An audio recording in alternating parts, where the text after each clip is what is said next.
Ito po si Looping Squeeze 2. Good for newborn up to 3 years old. Pero depende pa rin po sa laki timbang ni baby ko. Kaya kayanin po siya ng 4 to 5 years old. Kasi proven po namin po ito sa pamangkin po namin na 8 years old. 21 kg lang din po kasi siya. And then 3.5 to 4 feet po ang height po niya. Ayan.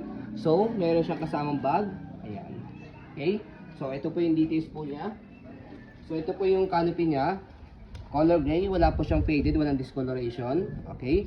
So, yan. So, extension canopy, pwede nyo pasok sa loob pag di nyo gagamitin. Ayan.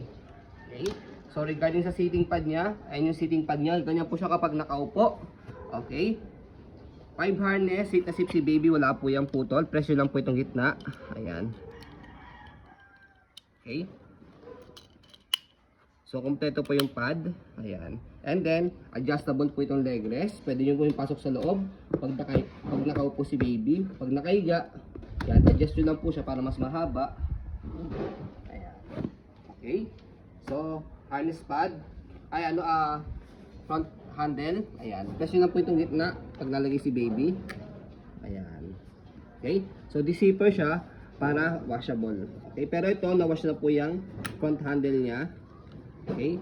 Pati po itong harness pad, na-wash na siya. Okay. So, ito na lang ang dinawash po sa kanya. Ayan. Okay. So, ayan. So, ito po yung pinaka-footrest niya, tapakan ng paa. Ayan. So, sa kanya din po yung details ng gulong niya.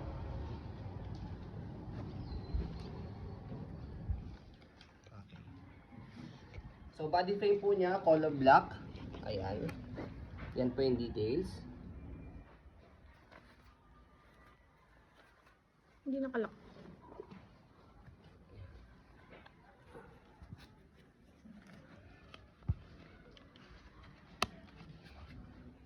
So regarding naman po sa gulong sa likod, ayan, okay na okay po siya.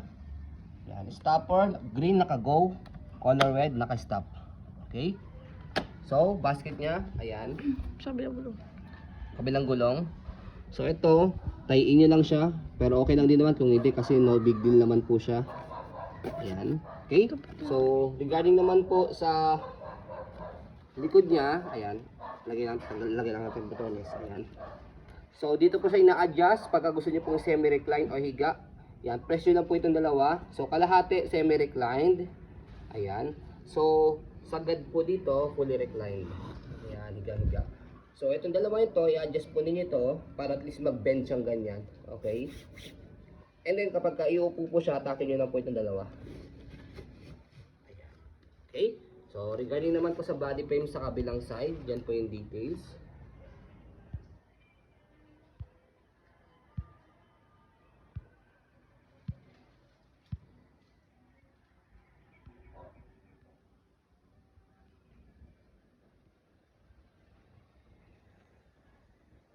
Ayan. Regarding sa front handle, ayan. Okay. Ayan. Wala po siyang issue. Yan. Okay. Nakagasgasan lang yan dyan sa sa bag hook. Yan. Okay. So, meron siyang free accessories kami na 2 pieces bag hook. 750 din isa niyan. Yes, looping din siya. Yan. 750, 750, 1.5 din po siya. Okay. So, free accessories na yan. So, yan. Scroll natin para makita po ninyo na wala po siyang issue pag ginamit. Ayan. So, si Looping Squeeze 2 is cabin approved stroller po siya. Pwede po siya sa, approved po siya for cabin, aircraft. Ayan. Okay. So, regarding dito, sa likod, ito, nirepaint lang namin ito, as you can see, na color black kasi meron siya ritong grass. Ayan. Ginawa na namin ng paraan para at least hindi po pangit pagka binili po ninyo. Pero ito mga to, yan, hindi siya. Ayan. Okay. Ito lang, saka ito, konti lang talaga siya. Ayan, yun lang. Okay. So, regarding naman po sa pag-fold sa kanya, madali lang siya. Slide, press. Okay, kasi kapag hindi nyo slide to, nakalock. Okay. So, yan, slide, press, and then pull down. And then, hawak lang dito. Huwag nyo ibabagsak na ganyan para hindi siya magasgasan. Hawak lang dito, tapos, compress nyo siya. May lock siya sa gilid. Ayan. Pwedeng hand carry, pwedeng luggage type. Buksan nyo lang to, hatakin nyo lang po yan. Yan. Okay, pwedeng paharap na ganyan. Okay, and then meron siyang gulong dito na maliit. Pwede rin po pa ganyan. Okay? So kung hassle po kayo, kahit hindi nyo na ilagay yung bag, suksok nyo lang siya rito. Yan, kung nagmamadali po kayo. Okay? So kapag kayo open naman po, yan, balik nyo lang po muna ulit yan. Tanggalin nyo lang po yung lock sa gilid.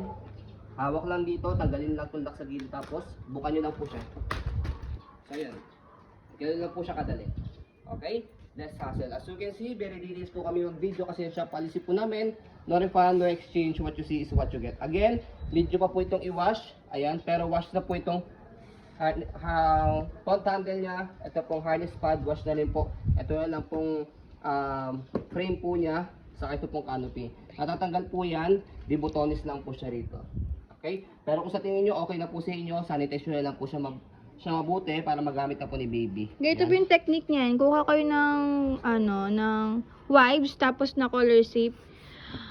Punasan nyo lang po yan, tapos balnaban nyo lang din po siya ng wipes na may tubig para mawala yung sabon. Huwag nyo pong i-full wash ng tubig para di po masira. Yun lang po. Yan.